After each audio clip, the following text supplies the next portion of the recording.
Hola, hola, ¿cómo estás? Espero que súper bien. Hoy quiero hablarte sobre un tema específicamente relacionado al lupus, que es solamente las afectaciones de la piel o la dermatosis asociada al lupus. Yo sé que esto lo esperabas para el jueves, pero bueno, desgraciadamente ya sabes, a veces los tiempos no dan. Sin embargo, lo importante es que aquí viene y vamos a hacer primero un repaso de lo que es el lupus y después de ello nos centraremos en los distintos tipos de lupus cutáneo, es decir, la forma aguda, subaguda y crónica, así como algunas de sus variedades o subtipos y, por supuesto, los datos más relevantes para ti que te van a permitir saber qué implicaciones tiene, cuál es su pronóstico, si se asocia o no a una enfermedad sistémica y algunos tips para que tú te puedas cuidar y evitar complicaciones. Comencemos. ¿Qué es el lupus y cuál es su etiología? Cada vez que tú escuches o leas esa palabra, esto quiere decir cuál es la causa de una enfermedad o bien de algún evento.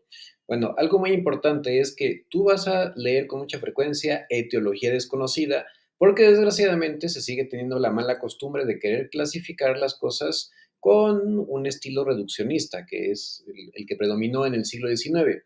Y pues claro, cuando nosotros queremos acotar algo tan complejo de una forma tan sencilla, pues no lo vamos a lograr, porque tiene su etiología una serie de factores muy complejos que son súper intrincados y variados. Para más detalles, te invito a ver mi video, de hecho aquí te lo voy a poner, en el cual hablo específicamente sobre el lupus. Aquí solamente es un repaso a grandes rasgos de lo que es en sí este padecimiento, recordando que es un grupo heterogéneo de padecimientos que comparten en común la formación de autoanticuerpos, es decir, que estas inmunoglobulinas que habitualmente van a producirse para protegerte de virus, bacterias y otros microorganismos, se producen contra componentes del propio cuerpo y esto lleva a una respuesta inflamatoria que usualmente puede ser muy grave e incluso en ocasiones destructiva. Pero hay una implicación de diversos componentes celulares del sistema inmunológico, incluyendo linfocitos B y T. ¿Por qué es importante que las mujeres conozcan sobre esta enfermedad? Primero, porque desgraciadamente se puso de moda debido a que hubo un incremento de el awareness o de el, digamos, el estar alerta sobre este padecimiento, dado que hay una actriz muy famosa, bueno, cantante actriz muy famosa que es Selena Gómez, la cual tiene lupus. Y yo sé que a algunas personas no les gusta decir que está de moda, pero esa es la realidad. Entonces, aquí es importante saberlo porque puede estar sobrediagnosticado cuando antes pues pasaba desapercibido. Sigue siendo una enfermedad muy rara. La verdad es que más o menos el 0.3%, máximo el 0.03, de hecho al 0.1% de la población pueden tener esta enfermedad. Y eso sí, es más frecuente en mujeres, más o menos su incidencia es de 6.3 por cada 100,000 personas año y es más frecuente, 3 veces más común en aquellas que tienen descendencia afroamericana comparada con las caucásicas. El concepto anterior que vimos de incidencia hace referencia al número de casos nuevos que se presentan en un año. Cuando se habla de prevalencia es el número total de casos independientemente del tiempo.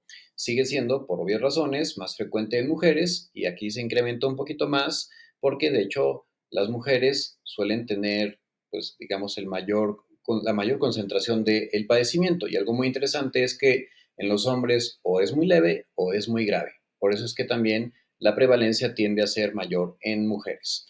Y esto, a grandes rasgos, si hacemos un promedio, es de 74.4 por cada 100,000 personas año, pero esto puede variar mucho de país a país y de localidad a localidad, como vemos en la siguiente diapositiva. En un gran esfuerzo realizado por el Grupo Especializado de Estudio de Lupus Eritematoso Sistémico en México, se pudo detectar que entre 2008 y 2010 la prevalencia en la Ciudad de México era la más alta, afectando hasta 90 casos por cada 100,000 habitantes, seguido de la península de Yucatán, donde afecta al menos 70 casos por cada 100,000 habitantes, y posteriormente Nuevo León, Sinaloa y Chihuahua, que tienen una prevalencia muy similar de 40 casos por 100,000 habitantes. No significa que sean los únicos, pero es donde es más fácil de encontrar casos y aquí, si tú te das cuenta y pones atención, tiene algo muy en común entre todos ellos y es la alta exposición a radiación solar. Además, en la Ciudad de México a muchos contaminantes que son factores que pueden precisamente llevar al desarrollo de dicho padecimiento. Posiblemente estos anticuerpos que estás viendo ya te son familiares si eres alguien que tiene diagnóstico de lupus. Si no tienes dicho diagnóstico, bueno, estos son lo que se llaman especificidades. ¿Qué quiere decir esto? Los anticuerpos antinucleares son el conjunto y dentro de ellos existen diversas clasificaciones o diversos subtipos dependiendo el componente celular al cual atacan. Principalmente en este momento vamos a revisar los que están más asociados con la posibilidad de desarrollar lupus cutáneo. Así que estos no son todos los anticuerpos que se presentan en lupus, pero varios de ellos incluso se utilizan para los criterios de clasificación. Esto quiere decir simplemente que nos va a permitir acomodar a los pacientes en riesgos de distintos pronósticos. Entonces, el anti-RO, que es uno que comparte justo con el síndrome de Sjögren y por ello es que está vinculado a mayor riesgo de desarrollar el síndrome de Sjögren secundario, es justamente uno de los más trascendentes, especialmente en las formas subagudas. Y este, pues es uno de los muchos que se dirige contra moléculas específicas, este en particular contra el ARN ribosomal. Bueno, es una molécula específica necesaria para que funcione correctamente la transcripción de la información del ARN mensajero. El propio ADN, o sea, toda la cadena de información, los cromosomas, cuando están empaquetados, pueden, de hecho, producir una respuesta inmunológica en personas susceptibles. Esto es especialmente frecuente después de ciertas infecciones o algún asalto inmunológico que incluye también en ocasiones lesiones, cirugías, eso es menos frecuente, es más habitual con eventos graves de inflamación después de infecciones virales, bacterianas. Y bueno, también hay ciertos anticuerpos que se dirigen específicamente contra distintos componentes de toda la cadena de ADN. La red de idiotipo, antiidiotipo, esto quiere decir que hay anticuerpos que se dirigen contra otros anticuerpos y tienden a, pues, a conglomerarse, a hacer pues, un bulto y justamente precipitarse. La red idiotipo antidiotipo 16.6 es algo que en conjunto con los anteriores puede encontrarse de hecho en la piel enferma de los pacientes con dicho padecimiento, pero es más sensible dicho hallazgo cuando se hace una biopsia en piel sana. De hecho, es muy común que se cometa el error de biopsiar la piel enferma y llegar o concluir el diagnóstico únicamente con dicha biopsia. En los pacientes que se sospecha un lupus cutáneo sin manifestaciones sistémicas, es importante hacer la biopsia de piel sana y piel enferma, donde se puede encontrar lo que se llama banda lúpica, y justamente algunas de sus características es la precipitación de este tipo de anticuerpos. Finalmente, el anti-RNP, al que se le da menos importancia, pero que tiene una implicación buena en el sentido de que su presencia suele vincularse a un comportamiento un tanto más benigno. Algo que ya te había adelantado en la diapositiva previa es justamente que una de las características de la enfermedad, específicamente del lupus cutáneo, es que se precipitan inmunoglobulinas. Otra forma de llamar a las inmunoglobulinas es anticuerpos. Y estas también se pueden escuchar o leer como gamma globulinas. Y se llaman de esa manera por su configuración tridimensional de, digamos, desde la perspectiva bioquímica. Independientemente del nombre con las cuales las leas, estas pueden ya sea dirigirse hacia un blanco específico dentro de las muchas moléculas que encuentras en la piel, como puede ser algunos tipos de colágeno, el tipo 4, el tipo 1, o bien proteínas de los queratinocitos o de algunas otras células que componen la piel. Adicional a eso, puede precipitarse simplemente por la aglomeración, por ejemplo, las redes de biotipo-antibiotipo se precipitan por la misma fuerza del torrente sanguíneo y por la gravedad y producir una respuesta inflamatoria, aunque no tengan un reconocimiento específico de moléculas en particular. Lo que es importante es que una vez que llega un anticuerpo, digamos, aterriza y tiene algo muy interesante y es que se activa y es como si se prendiera una especie de foco o de luz que atrae al complemento y eso despierta una cascada, una reacción en cadena que precisamente lleva a atracción de células inflamatorias y a su vez el propio complemento es capaz de destruir a las células si se forma algo que se llama ataque de complejo a la membrana, que literalmente produce un boquete, o sea, como si le metieras una aguja enorme pues a un globo y revienta, literalmente hace que salga su contenido. Entonces, esos son algunos de los mecanismos que pueden llevar precisamente al daño en los tejidos o daño tisular, que es otra forma en que tú puedes leerlo en la literatura. Lo que tiene aquí de relevancia es que el 80-90% de personas que tienen las formas agudas o crónicas, eso es lo que significa respectivamente ACLE y CCLE, pues van a tener justo este fenómeno que va a llevar al resultado de banda lúpica tanto en la piel sana como en la piel enferma. Claro que la piel enferma es la que va a ser más notable el mismo. Y el 60% en las formas subagudas. De hecho, las formas subagudas suelen tener un comportamiento más benigno, como veremos más adelante, y ya verás de qué se trata. Entonces, 60% van a tener esto, pero bueno, pues independientemente de ello, su manera de presentación va a ser muy particular. Aquí puedes ver algunos de los dominios orgánicos que pueden afectarse en el lupus eritematoso sistémico. Como te puedes dar cuenta, la piel y las mucosas son de los más afectados, seguidos de hecho de los síntomas generales que en realidad pues, se comparten con muchas otras enfermedades. Síntomas generales quiere decir fiebre, malestar, escalofríos, pérdida de peso, disminución del apetito, entre otras cosas. La piel y las mucosas, 80-90% de pacientes. Y como veremos, pueden ser lesiones específicas o no específicas de lupus. Esto es importante también recordarlo que el lupus de forma aislada puede tener un subtipo que no tenga repercusión sistémica y que solamente afecte la piel.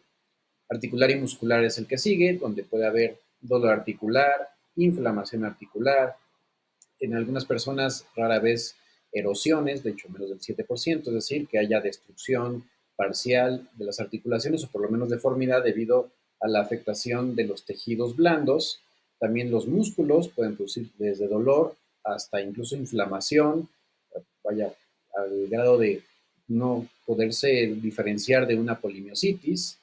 El lupus por sí solo puede causarlo. Inflamaciones rosas, que son las membranas que recubren el corazón, que es el pericardio, los pulmones y el tórax, que son las pleuras, y los órganos del abdomen y la propia pared abdominal, que es el peritoneo.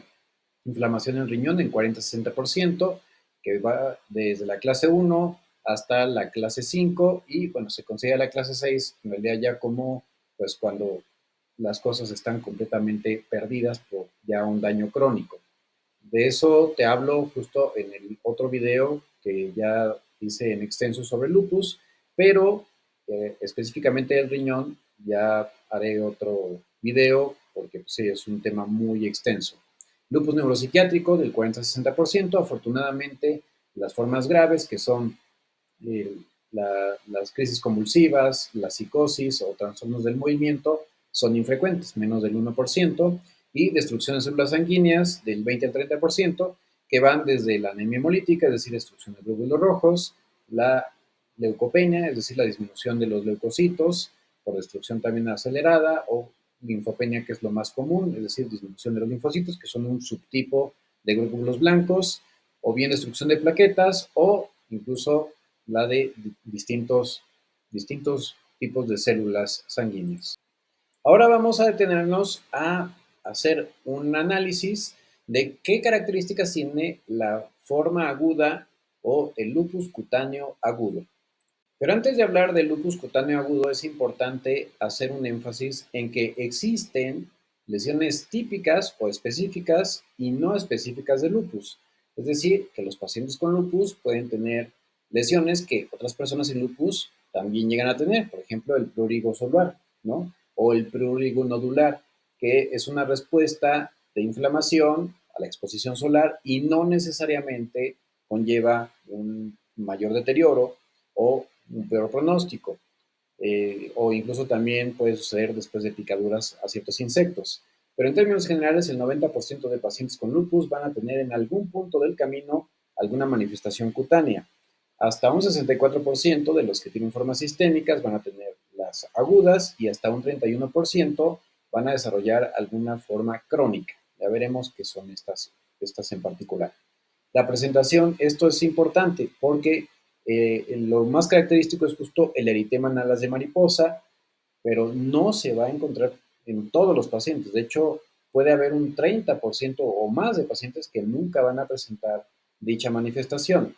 Y además, puede ser la primera carta de presentación. Un 23 a 28% de personas pueden empezar solo con la piel. Entonces, en toda persona que tiene, como la dama que vemos ahí en la imagen, una especie como de chapitas demasiado llamativas y elevadas, usualmente no producen ninguna molestia, pero que se mantienen a pesar de el tiempo, hay que considerar, especialmente si hay historia familiar de enfermedades inmunológicas, un lupus. 73% reportan fotosensibilidad. Esto quiere decir que después de exponerse al sol, ven cómo empeora o vuelve a haber un brote.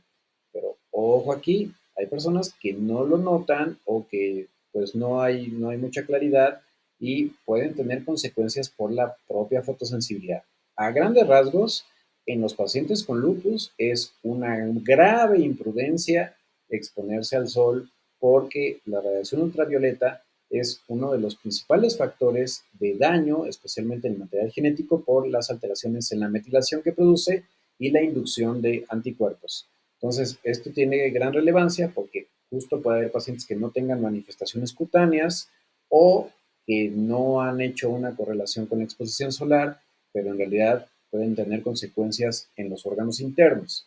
Así que hay que tener mucha prudencia con esto porque quiere decir que sí habrá algún grupo pequeño de pacientes con lupus que puedan exponerse de forma, digamos, prudente al sol y que teóricamente no vayan a tener mayor problema. Sin embargo, en términos generales, se considera que eso es un gran error. Por eso hay que usar bloqueador solar con un factor de protección de por lo menos 50 FPS y si vas a estar en exposición constante, hay que reforzárselo cada 2 horas. Como ya platicamos, lo más frecuente es el eritema en alas de mariposa, que típicamente respeta los surcos nasogenianos, que son estas líneas que se forman, digamos, por arribita de los labios, bueno, de donde se forma este relieve en los labios, típicamente va a afectar esta zona. Puede ser, pues, lo más común es que sea bilateral, pero puede ser unilateral.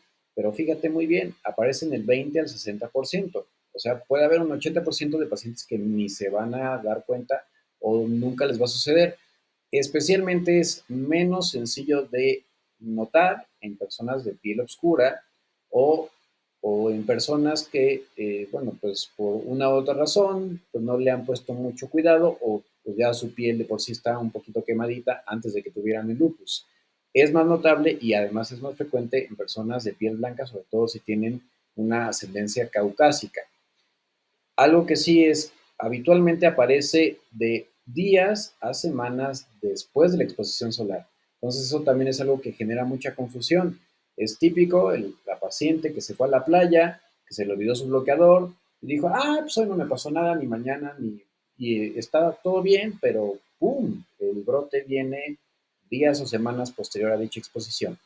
La sensibilidad hace referencia al valor predictivo que tiene una situación o una variable de estar asociada positivamente a pues eso, al padecimiento.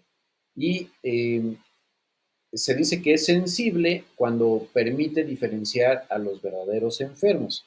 Si te das cuenta, pues es una sensibilidad relativamente, pues está moderada, ¿no? Pero no lo alcanza ni el 60%. O sea que este eritema puede aparecer en otras condiciones, pero es específico. Es decir, que es más probable que si tienes eritema, en efecto tengas lupus. Entonces, eso es lo que se llama valor predictivo positivo.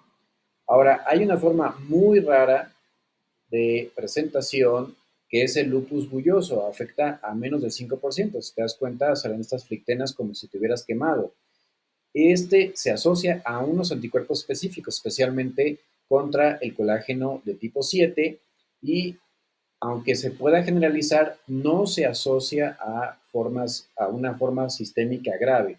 Esto Tiene gran relevancia porque te voy a mostrar otro tipo de lupus que se puede confundir con este, que sí es más grave. Entonces, este puede verse aparatoso, pero no se asocia a actividad grave. El 30% suele afectar la región de la cara y el bermellón de los labios. También es fotosensible, pero puede aparecer de semanas a meses después de la exposición solar. Existen algunas lesiones inespecíficas que pueden aparecer en lupus, que son fotosensibles, pero que tienen una implicación mucho menos trascendente. De hecho, no se vinculan necesariamente con actividad sistémica, a diferencia del eritema malar, o sea, digamos, el lupus agudo más característico. Y estas aparecen de unas pocas horas a 2 días después de la exposición solar. Pero si están presentes en el contexto de lupus, pues vaya, correlacionan bien con el diagnóstico. Ahora, hay una forma muy grave de presentación aguda, que es la que estamos viendo en la imagen que se encuentra de este lado, en donde hay una afectación general que también va a repercutir o de hecho va a tener impacto en las mucosas, no solamente en la piel. Y a diferencia de la otra que te mostré, del lupus bulloso, esta suele desarrollar aflictenas grandes, de hecho se parecen a pacientes que hacen un Steven Johnson o quemaduras extensas y sí se vincula con actividad sistémica. Afortunadamente es muy rara, pero algo que sí tiene gran trascendencia es que pues aparece incluso en zonas que no están fotoexpuestas y semanas y meses después de haberse expuesto a la radiación solar. Ahora pasemos al siguiente subgrupo de padecimientos lúpicos en la piel, el lupus cutáneo subagudo. Este subgrupo de pacientes o de forma de presentación de lupus es especialmente muy bien asociado a la presencia de anti-RO, también conocido como anti-SSA, que ya platicamos de él anteriormente. Pero calma, el que tú tengas este anticuerpo no significa que vayas a desarrollar este síndrome, o bueno, específicamente este subtipo de lupus cutáneo.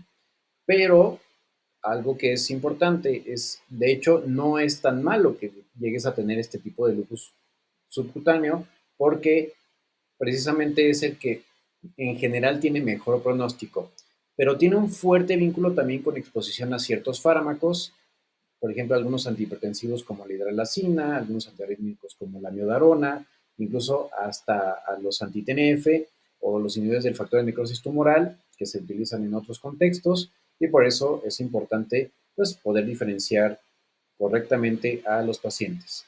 Además, este es el que se vincula a las personas que lo tienen, las mujeres que tienen dicha presentación con el lupus neonatal, que pues, puede producir desde simplemente unas lesiones en la piel, en los bebitos, que son muy parecidas a las que veremos más adelante, pero que típicamente se resuelven a los pocos meses de que pues, esos anticuerpos que pasaron a través de la placenta, pues simplemente se depuran. Sin embargo, la presencia de anti-RO conlleva un mayor riesgo de bloqueo cardíaco congénito y es algo que se debe de tomar en cuenta y de supervisar cuando hay un embarazo en este contexto. Aquí también vemos que hay diversos genes que se vinculan con una mayor probabilidad de desarrollar este subtipo de lupus cutáneo subagudo y bueno, pues en ese contexto el hecho de que puedas llegarlo a presentar es mucho más alto, especialmente porque estos se vinculan más al desarrollo de anticuerpos contra el material genético. Algunos detalles adicionales e interesantes es que existen polimorfismos quiere decir variaciones genéticas que van a conllevar a mayor riesgo de justamente desarrollar este tipo de presentación. El factor de necrosis tumoral, que es una molécula, una citosina, es decir, un tipo de hormona que utilizan las células del sistema inmunológico para comunicarse entre ellas, que están vinculadas, en particular, a la respuesta de ordinario contra microorganismos, incluyendo ciertos virus y también bacterias, pero algunas variaciones pueden llevar a que una expresión aberrante pues induzca una respuesta inflamatoria desordenada. También hay este polimorfismo A308 aumenta la posibilidad de que una persona con dicha alteración sea mucho más sensible a la radiación ultravioleta.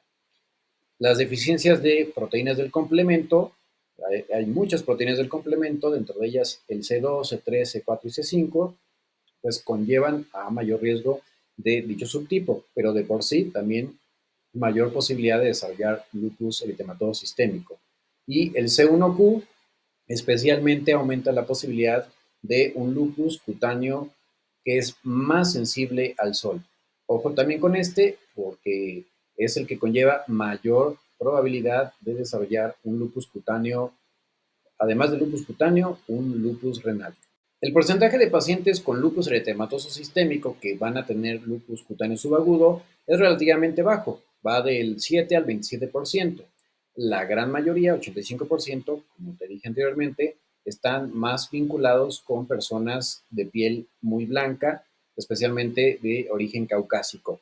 Además, hay ciertos genes que están fuertemente vinculados con su desarrollo, especialmente el HLA-DR3, y algunos incluso están implicados con mayor probabilidad de desarrollar el síndrome de Sjögren. De hecho, en estos subgrupos no es raro que tengan niveles muy altos del anti-RO o anti-SSA, que per se es uno de los factores que se vincula con síndrome de Sjögren. A grandes rasgos se pueden considerar estos dos subtipos de presentación de lupus cutáneo subagudo. El anular policíclico, que es por mucho el más frecuente, más o menos el 94% van a ser mujeres, principalmente va a afectar el tronco, o sea, la piel suele estar respetada, pero también puede afectar las extremidades, especialmente la porción superior, en menor medida otras regiones.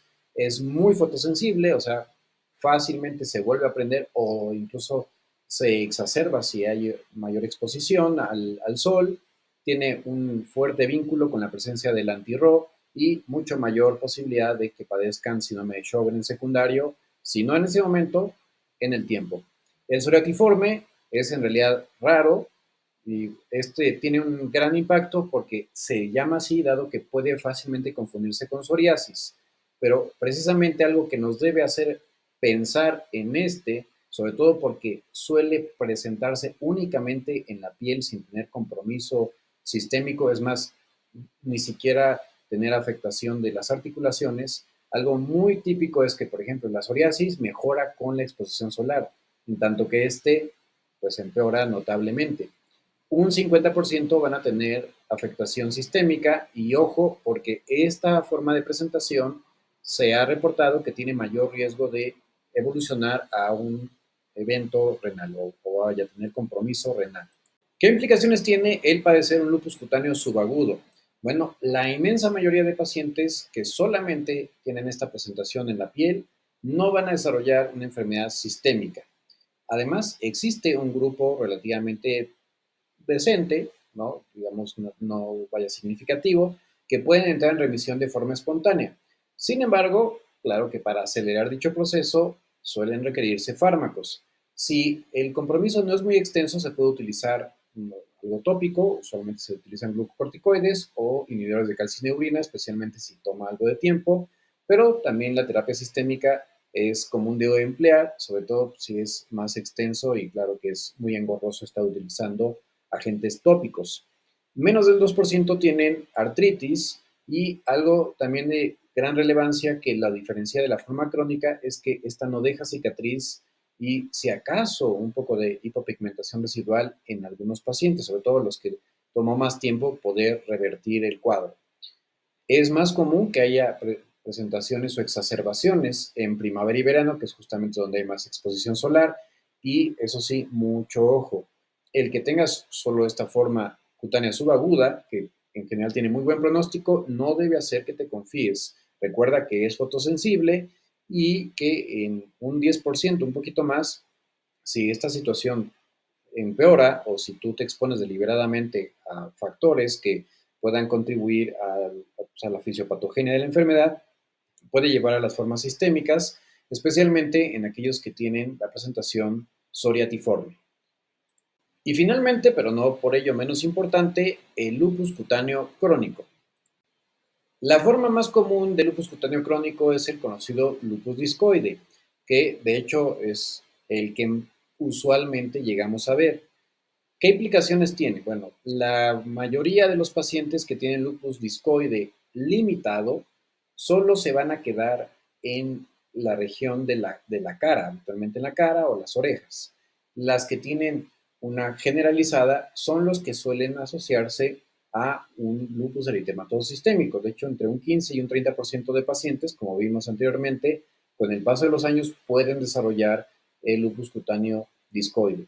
Pero enfatizando esto, el que sea limitado difícilmente o rara vez se asocia a un sistémico. El que sea generalizado tiene más posibilidades. E incluso algunos pacientes pueden empezar con un lupus discoide, 5 al 10%, y después desarrollar una forma sistémica. También existen algunos genes que se han descrito, no voy a profundizar en ellos, porque esto simplemente es para cultura general, y lo que sí hay, específicamente la deficiencia parcial de C2 y C4, es el que se vincula más con el lupus discoide, que es el que vemos justo en esta imagen. Algo importante es que este tipo de lupus es especialmente fotosensible y toma varias semanas o meses en notarse las consecuencias de dicha exposición.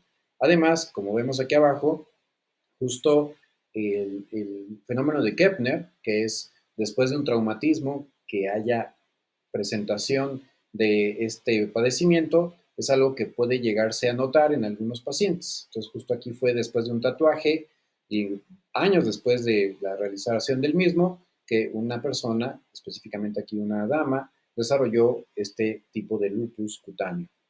Yo sé que estas son imágenes fuertes y ojo, muy importante, esto no te va a suceder estrictamente ni necesariamente si tú tienes un lupus cutáneo discoide o, vaya, una forma crónica discoide. Esto sucedió en pacientes que desgraciadamente llegaron tarde a la atención o pues no le dieron mayor importancia o la referencia fue tardía.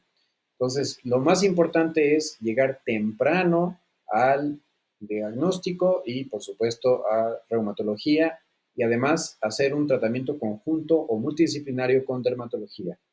Algo que tiene de positivo este lupus, esta forma, digamos, este subtipo de lupus cutáneo, es que confiere una menor probabilidad de desarrollar complicaciones graves, especialmente menos posibilidad de desarrollar nefritis.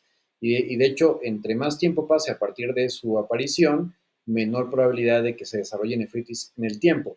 Sin embargo, por lo mismo de que este suele limitarse en general solo a la piel, pues tiene una menor sensibilidad y especificidad, es decir, menor rendimiento para poder hacer un diagnóstico final de lupus eritematoso sistémico. Como ya te dije, puede pasar semanas o meses para manifestarse después de la exposición solar. Y bueno, entonces es común que se confíen y digan, pues no pasa nada y un descuidito y bueno, el 2% de pacientes pueden tener justo la forma generalizada, que es, como te decía, por arriba y por abajo del cuello, y como puedes ver aquí, afectar no solamente el cuero cabelludo, donde puede generar cicatrices pues tan aparatosas como las que se ven en la dama. De hecho, estas son mucho más vistosas en personas de piel oscura, porque la hipopigmentación es un sello característico al final pues, de que hizo todos sus estragos, pero también puede afectar incluso las palmas y las plantas. Y esta sí deja pues secuelas cicatrizales muy aparatosas y también es frecuente que haya destrucción de los folículos pilosos y precisamente por eso es que deja de crecer el cabello y producirse lo que se llama una alopecia cicatrizal. Hay una forma de presentación muy particular del lupus crónico que es no solamente particular por su apariencia, porque bueno, seguramente cualquier persona que pues haya vivido de más dirá, ay, eso me recuerda a un momento apasionado. Y bueno, pues sí, puede parecerse.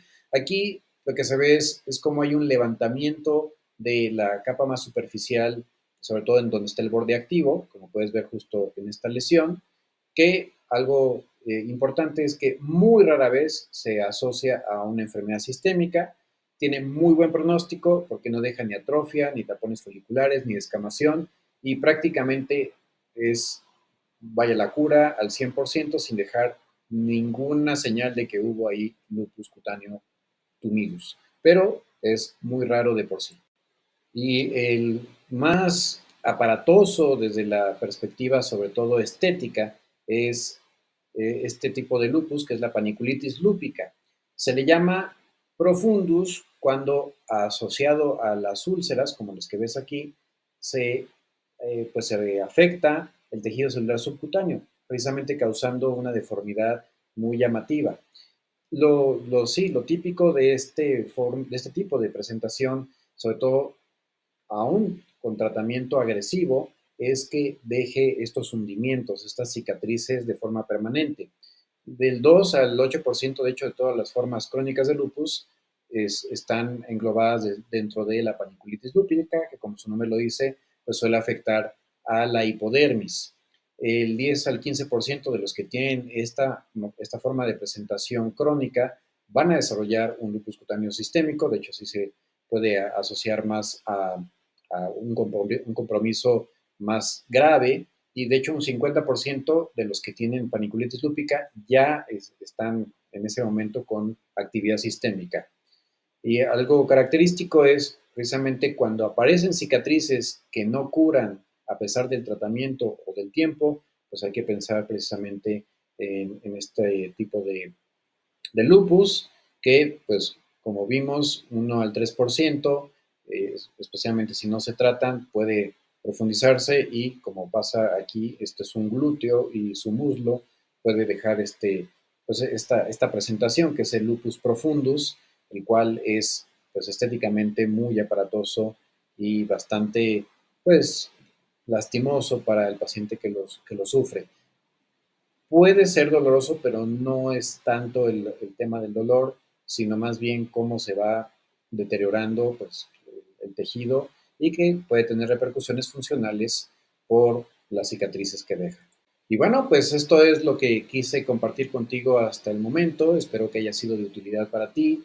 Recuerda que si tú consideras que tengas alguno de estos subtipos o lupus en sí, pues tienes aquí mis datos para contactarme. No olvides que ya hay otros videos donde justamente puedes encontrar en mi canal, en este canal donde estás viendo el video, en la lista de reproducción de Lupus. Hay mucha información que puede ser muy útil para ti. No olvides, por favor, si no lo has hecho, suscribirte, activar la campanita de notificación para que cuando haya nuevos videos, pues no te lo pierdas. Y si conoces a alguien que pueda beneficiarse de esta información, pues te pido que la compartas. Pues eso sería todo y nos vemos en la próxima. Cuídate mucho.